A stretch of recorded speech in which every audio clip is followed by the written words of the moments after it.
Kilauea caldera formed by collapse of the summit of the volcano into a magma chamber that had emptied. This all happened about 500 years ago. It probably happened over a matter of a few days to a few weeks or so, as best we can tell. There were no big explosions. This was just collapse, not a big violent explosion that occurred.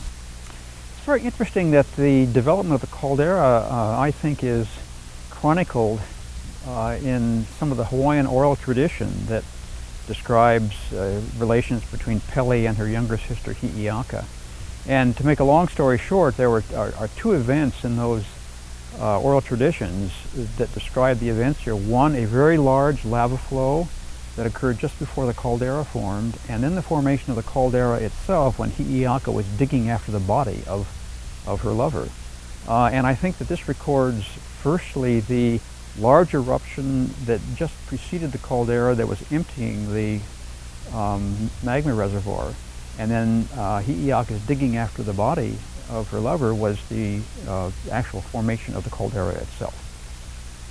The development of the caldera probably didn't have too much of a hazard associated with it. There were rocks flying and things, but the bottom of the caldera was dropping out pretty passively, we would imagine. But what happened after that is that the caldera got so deep that it got down below, or at least down to about the water table, which is the zone below which the rocks are saturated. This means that groundwater could get into the magma and cause a lot of explosions that normally wouldn't have occurred.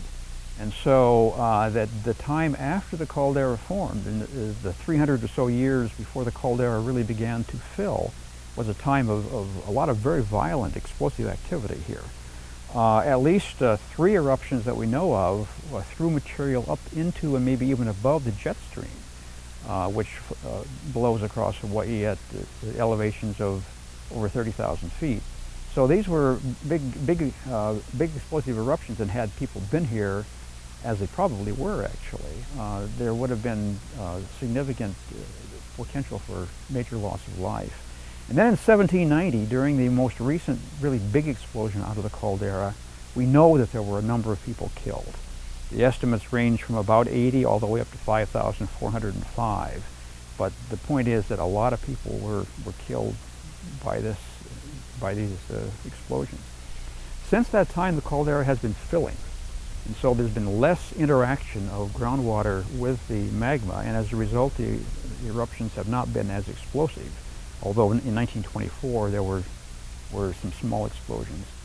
So we probably won't have such a significant hazard until the floor of the caldera drops again.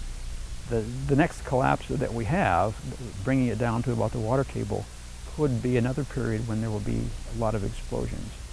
And don't ask me when that's going to occur, but typically the calderas tend to erupt, or tend to form every few hundred to a few thousand years. So it's sort of on that time scale that we're thinking about.